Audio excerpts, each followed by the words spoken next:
This is Karl Spielvogel. This is my first podcast called Uncle Karl's Crazy Real Estate Stories because I do crazy deals, and most of them are very large deals, but there's always something strange or weird, whether there's guns pointing at me, motorcycle gangs threatening my life, just, chasing after dead people. It's a lot of crazy stuff goes on. But, before I introduce myself, I want to just tell you about some of the deals we've completed and some of the ones we're working on. My first deal back started 2 years ago, was $58,000. The second deal was $68,000. We had a couple deals, 40, 42, 45, and our best deal ever was $243,000 in January. We also have some really big deals that'll be cashing out this year. We got one East 19th Street will be about $150,000 profit. East 17th Street will be about $100,000 profit. We have on West Boulevard, it's probably be right under $150,000. Rushwind, we could sell, make $80,000. One in Selden, $100,000. So we've got some really big deals, and I want to be able to share those with you about the deals, how we do them, how we find them, and the crazy stories that go along with it.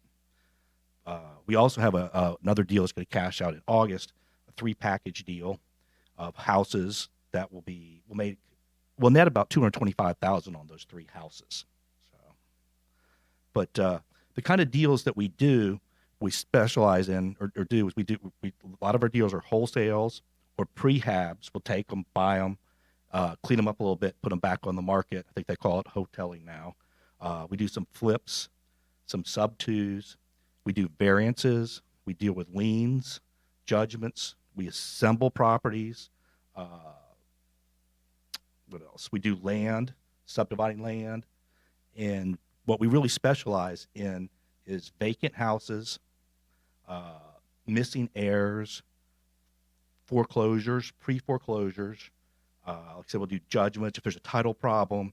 And probably the thing we're best known for is searching people down and finding heirs to properties and putting that all together. That's probably what we're best known for. And want to go back in time when I first got into business. I was 21 years old. I was going to Appalachian State. I was working at the Subway store there. And the owner was a real estate agent. He lived in Hendersonville. And the manager was trying to buy the store from him, but was falling behind on the payments. And put me in contact. I was working there with the owner. So we talked to the owner. And I said, hey, how much will you sell me the store for? He said, well, I'll sell it to you for $35,000, all cash.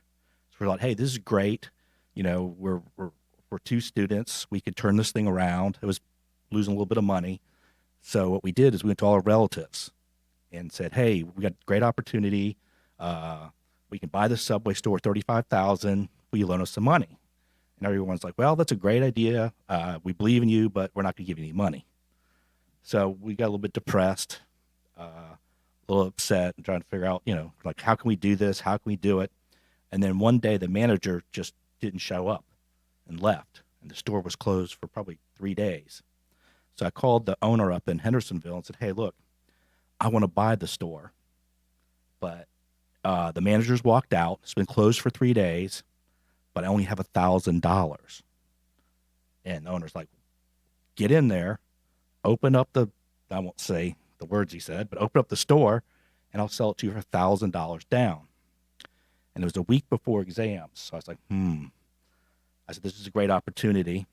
So I quit school a week before exams and went in, opened up the store on a handshake deal.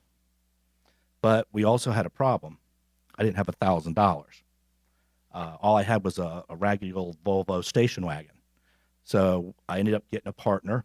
He put the $1,000 in, and I put the Volvo station wagon in as collateral. And we went in, opened up the store, and worked out the deal with the owner. So we ended up buying the store for $1,000 down, and he financed it to us. So I'd like to say we're some kind of like brilliant turnaround specialists. But what we did was we ended up calling the college paper and said, hey, we're 2 students. We just bought a Subway. Will you do an article on us? So the college newspaper did an article about, hey, 2 students buy a Subway store. and our sales went up like $300 to $500 a day because, the students supported us. And, we made some good changes too, but that was the real reason we were successful. So there was some luck there. And I think as I go through my stories, you'll see there's quite a bit of luck. And I think you make your own luck, and you have to be willing to take an opportunity when you see it. Because how many people would have just dropped out on a handshake and gone in and opened the store? I mean, it was actually pretty stupid, but it worked out. So after I was there for a while, got restless, and I wanted to open another Subway. So a friend of mine who had worked at the Subway in Chapel Hill said, "Hey, I hear you own a Subway store. I'd like to own a Subway too." I said, "Well, it's easy. Just come up with $25,000, go ask your mom, and I'll provide $25,000 worth of equipment, and we can be partners." And he went and asked his mom. She provided $25,000 worth of cash, and I leased the equipment. At the time, you could lease the equipment for $1,000. So I was partners in a Subway store, another one for $1,000. And that's how we expanded. And then the next store that we ended up buying, we ended up having like 7 stores. And the reason I'm telling you these different stories is that you can be creative. And that's how I learned is putting things together creatively. So after that, there was another Subway. It was just down the street, Hickory Grove Road. And the owner wanted $78,000. We're like, okay, we can give you $15,000 down. And he's like, no, I want cash. And he was not a very good manager and was having trouble with it. And he tried to sell it to other people. And at the time, Subway wasn't as popular, and he wasn't able to sell it. So he called us back and said, "Hey, do you guys still interested in buying the store?" I said, "Yeah, we'd really like to buy the store." And he said, "Okay, I'll take the $15,000 down and finance it to you." Well, we had a problem. We didn't have $15,000. We had about $5,000. So what we did was we took the $5,000 we had, and then we had 2 other stores at the time. We didn't pay any of the bills. We didn't pay the rent. We didn't pay the food suppliers. And we ran the bills up, took the cash from that, and used that as the down payment. So we ended up putting the $15,000 down, but our food supplier cut us off, had some people pretty upset with us because we didn't pay the bills at first. And the landlords weren't real happy either because we didn't pay them. But we also knew we could use the float, because when you open up, you don't pay your employees for about 10 days and you got money coming in. So we were able to use the float to pay back the other money. So we basically, as the money came in, we took it from the sales to start paying back the bills and just, fed the people a little bit of money. I wouldn't recommend this. It's probably not the smartest way to do business, but that's how we opened that store. Because we didn't have the funds to do it. So we got creative. And what I would do after this, I would go sign leases to open another store, not knowing where the money was going to come from, not knowing how I was going to do it. I would just make a commitment on the store. So I would go find another location, sign lease, and then I was forced to figure it out. Again, I probably wouldn't recommend this as a good business model, but it worked. And then we also wanted to expand out into the Seattle market. So I flew out there, and the development agent drove me around to the different Subway stores there. And he said, "Hey, this store here, it's a great location. It's in Bellevue, Washington, but it's just mismanaged. It's absentee owner. She really wants to sell it." So I went back in, talked to her, and we agreed on a price. And then I said, "Okay, how much do you want down?" She's like, "Well, no, we want the whole thing." I said, "Well, I'll pay you price, but I need to be able to put some money down, and you finance it for me." And she was just so tired of it and just run down and just exhausted. She said, "Okay." So I think she agreed to sell it for like $35,000 or $40,000 down. I don't remember the exact numbers. So we were working on the paperwork, getting the paperwork done. And then I went back to her and I said, "Hey, look, I still want to pay you the full amount, but here's the situation. The store needs to be renovated. And I just can't buy it like this. I'm going to have to sink $20,000 into the store." And So I'm going to pay you everything. You're going to get your full amount, but I could only give you like $20,000 down. So I ended up negotiating down to give her less money, and I think it was about 20,000. So I was able to put $20,000 down and buy the Subway. And actually, that time I did have the full $20,000, so I didn't have to steal it from anywhere. So, but that's just an example of some of the creative ways that I did things. Another Subway story was I was trying to open another store, and of course I never have enough money to do it. So I would negotiate with the landlord for a higher rent if they would do most of the upfitting. So I opened one at McMullen Creek and one on Wendover, and this is the Charlotte area. And I think I was able to do it at the time for about $50,000 per store, maybe a little bit less, because I had the landlords do all the upfitting, or most of the upfitting, so I was able to get in for really cheap. So I was always sort of had this knack for coming up with creative ways, how to do things, how to do different deals like that. And then probably the best deals I did were the stores in Seattle. I ended up, what worked well for me is I got two partners, Rosie and Nazim. Rosie was running a Subway store, and she wanted to be an owner, and I wanted to move back to North Carolina. So what I did was I worked a deal for Rosie to take over one store and Nazim to take over the other store, and they got a small management salary, and I financed 40% of both stores for $1 down. So they came in, they did a great job, ran them for a while. First, they loved me to death, and after a few years, they're like, hey, we're tired of doing all the work, and you're making all the money. We want to buy you out. And I said, well, I don't want to be bought out. How about this? I give you 9% of both stores for $1. They're like, okay, we'll do that. So they did that for a while. A few more years went by, and they're like, hey, we're doing all the work. We're tired of this. We want to buy you out. I said, well, how about this? I give you 11% of both these stores for another $1, and I get to stay in it. And that worked out well because the stores were well run. They're very profitable, and I received money every month for doing nothing, basically. So then what happened was I was getting a little bit tired of Subway. There's a lot of problems with in my opinion, with the franchisor, putting stores too close together, and I didn't like the way they did some things. So it was time to make the exit. And a buddy of mine called me up and said, hey, look, you need to get into real estate. There's this guy, Ron LeGrand. He's really good. He can teach us. He's put on a course, and you can go to this course and learn how to do real estate. So I ended up going to that course, learning real estate. And I was like, wow, this is really cool. Taught us a lot of creative stuff. Then another thing that we did, there's like a guy named Cameron Dunlap had a great course on creative financing, 0% financing, substitution collateral, subordination. So basically got immersed totally into the real estate. So I came back like, hey, I'm going to be a real estate investor. I'm going to be a real estate investor. And it took me about 9 months to get my first deal. And it was a pretty big struggle. Luckily, I still had my Subways, some of the Subways, and I was selling some of them out. And so I got into real estate. I started doing a lot of creative deals, and I built it up pretty good. I end up teaching a buddy of mine, Mitch, and Linda.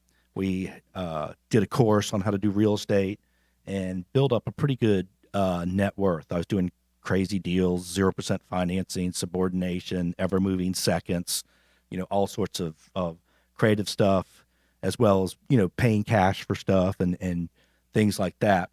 So we built it up, and it was going pretty well.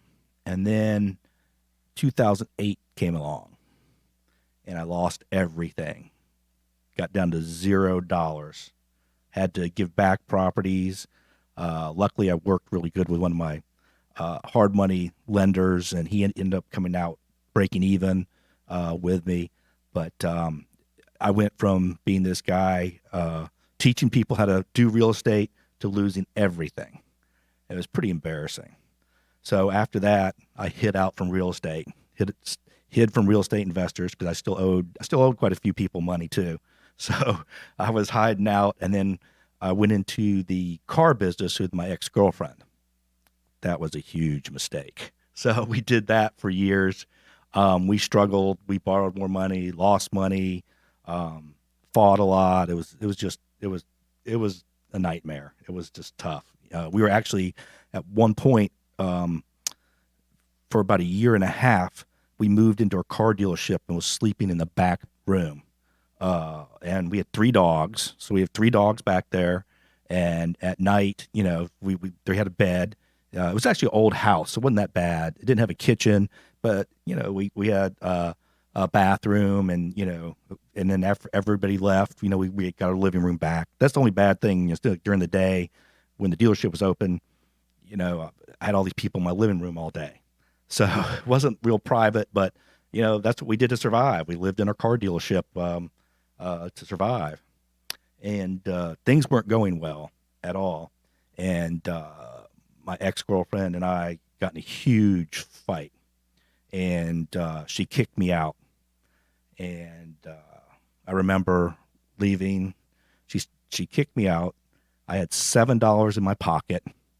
I didn't have a car, even though we had a car dealership. All my clothes were in the car dealership. So I was walking down the street, and I was crying. I called my mom. I said, "Mom, you got to come pick me up." I won't say my ex-girlfriend's name, but anyway, she kicked me out. I have no place to go. I have no money, and she lived in Chapel Hill, and I lived in Charlotte. She said, "Okay, I'll come get you, but I can't come get you till tomorrow." So I had to find a place to stay that night. And I was like, I don't want to go to the homeless shelter. That won't be real fun. So I called a friend of mine, Penny, and I said, "Hey, Penny," which I actually helped her get her house, which that turned out really good years ago. So I said, "I need a place to stay. Can you take me in?" So she picked me up, brought me to her house, hung out there that night. And then the next day she drove partway to Chapel Hill, met with my mom, dropped me off, and I went to Chapel Hill. Now, it's a really good thing. When I first got involved in real estate years ago, a friend of mine, Penny, basically, here's what happened. Her kids were living with her aunt up, I think, in Ohio, and she couldn't afford to bring them down. She was just barely making enough money to survive, and she was my roommate, friend of mine. So I said, "Hey, I have a way where we can get your kids back." She's like, "How?" I said, "You're going to buy a house." She's like, "How am I going to buy a house? I don't have any money." I said, "You don't need money to buy a house." So basically, I got her qualified for a program where she got $7,500 from the government for her down payment, and then she needs $750. Well, she didn't have any money, so I loaned her the $750. So she's able to buy the house basically for no money. And it was a 3-bedroom house, 1 bathroom. But what we did was, she ended up getting her kids from Ohio, moved them in, and we all lived there for a while. So it's a good thing I helped her out years ago, because she was able to come help me out that night and bring me in. So anyways, back to where I was on my mom's couch, and I was like, well, I'm 50 years old. I'm broke. Maybe I need to make a few changes in my life. So I started listening to Les Brown, Brian Tracy, who else? Napoleon Hill. A lot of these people that, a lot of great guys. Les Brown was incredible, because Les Brown is like, you can do it, get back up. It was very inspirational. So I would listen to that. Then also listen to a lot of Napoleon Hill. And that sort of got the foundation that, hey, I can do this again. I can get back. I was basically brainwashing myself. I listened all night, all day. And I was also on the phone saying, okay, what am I going to do? I need to figure out something. I was trying to do everything from sell insurance to whatever I could do to make money. I was calling everybody, hey, do you know somebody that can help me out? I'm really good at networking, da-da-da-da-da. So I ended up moving back. My mom gave me like $1,200. I moved back to Charlotte, and I started going to these different real estate meetings. And I was trying to do a credit repair, all these different things. And I was going to meetings, and ran into one of my old business partners, Mitch, and we were talking, just hanging out, and he said, "Karl, I got a guy I can't find. His property's in foreclosure. If you can find him and get it under contract, I'll give you half the deal." I was like, "Oh, great. This is a great opening." So I was like, okay. I didn't know about skip tracing at the time. I didn't know how to really do that part of the real estate. But what we ended up doing was I found the guy's resume online. And at this time, my ex-girlfriend and I were still, I came back and helped out a little bit in the car dealership. So I said, hey, I called this guy up. I said, hey, I see that you are a used car turnaround specialist. He says, yeah, yes, I am. I said, well, I've got a car dealership that's failing. It's not doing well. It's got some problems, and I'd like to hire you. So I hired this guy. He drove up from South Carolina, brought him to the dealership. I said, hey, got to know him. And I said, hey, do you have any real estate in Charlotte? And he goes, no, I used to, but I don't have any real estate anymore. I'm like, okay. But anyways, I got to know him, worked there a few days, did a good job. Then I let him go back to South Carolina. I also brought my partner Mitch in to meet him, introduce him. So once he went back to South Carolina, I called him up and said, hey, we just discovered you have a piece of property in Charlotte that's going into foreclosure, and we'd be interested in buying it. And he said, well, I just got a phone call about that, and someone else wants to buy it for $35,000. I'm like, oh crap, what do we do? So I said, hey, when do you have your lunch? He said, well, my lunch is in about an hour and a half. I said, well, Mitch and I are going to come down. Let's talk. So we drove down there, talked to the gentleman, and said, hey, you know us. You know, this is someone just calling you the phone. We'll go and pay you, I think, $36,000 for your property. He's like, yeah, I know you guys, da-da-da. So I'll sell you the property. So he ended up selling us the property for $35,000. And what we did, that was just a lot, actually, that had a foreclosure issue. So Mitch bought it, took care of the issue, and then we ended up having an offer for, I think, about $90,000 for it. And I'll remember because I was out eating pizza with Mitch and drinking beer, and I was like, I literally got up and I was dancing. I was so happy. I'm going to make a lot of money, get $90,000 for it. And Mitch says, hold on, let's wait. I think we can get more. And I'm like, but we have an offer for $90,000. He says, we can get $115 for this property. I'm like, okay, you paid for it. I want the money now. I'll trust you. So we got an agent, name was Shannon, and she went around, did a great job, went around to the different real estate meetings and got us to offer at $115. So after everything was said and done, we made, paying commissions and holding costs, everything, we made $58,000 on that one deal. I was pretty excited, and Mitch was pretty excited too. He's like, okay, well, that's great. I got another one for you. I got another one where it's a little more complicated. Like, okay, let's go do this. It was what happened was it was another foreclosure type issue going on with the property, and he said, here's the problem: is the person has passed away who owned it, and they've got some heirs, and you have to figure out, the heirs, and you're going to have to figure out, how to get it all done. So I just jumped in and said, okay, we'll figure this out. So what we did was, I've been going to real estate meetings, and I heard about this thing called Been Verified. It's basically a skip trace program. So I was able to figure out, from the estate file who one of the heirs was, and they lived in Charlotte. So I basically got on this Been Verified, went through, and you can get on people's Facebook pages. So I went to her Facebook page. I wanted to find out as much as I could about her before I went and talked to her.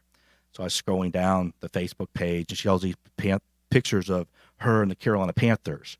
So I was like, okay, she's a big Carolina Panther fan. She really likes the Panthers. So I went and knocked on the door. But actually before that, I left notes. I sent FedEx packages saying, hey, I can help you. I can help you with this problem, even though I didn't really know what I was doing. And I was just going to figure out along the way. So we ended up She didn't call back, so I went and knocked on her door one day, and she answered. But what I did was I had been to Super Bowl the year before, so I took the my Super Bowl hat, my Super Bowl jacket, Panther Super Bowl. So when I went there, knocked on her door, I was all dressed up in this Panther stuff. So we were just sitting there talking. I said, "Hey, I'm interested in your property. Would you be interested in selling it? We can help you out. I know that there's some issues and stuff." And she goes, "Did you go to the Super Bowl?" I said, "Oh yes, it's a great story." So we were able to sit there and bond and talk. But it ended up that what happened is she had her father passed away, and then the property went to her, and it also went. She had a half sister, so we had to make a deal with her and the half sister. But we ended up buying that property, and then we took it, and then we resold it. And there's also some title issues we had to straighten out because the state wasn't open. We took that property and resold it and made $68,000 on that. And that's when we sort of figured out that there's a lot of money in these foreclosures where somebody's passed away, where there's some kind of problem. If we can solve the problem, solve the estate issues, we can make a lot of money. And for this last property, she was going to lose the property because the house was in foreclosure. There's still a loan on it. So if we didn't get something done, she wouldn't have got anything. So it's like creating a win-win situation for everybody. Okay, Uncle Karl is going to wrap it up here, but stay tuned next week. We're going to talk about the mindset and go into depth about some of the big deals, the $243,000 deal and some of the other large deals that we did, and show you what you need to do to get these deals done, how to find them, and creating the right mindset. So please join me next week, and I appreciate you listening.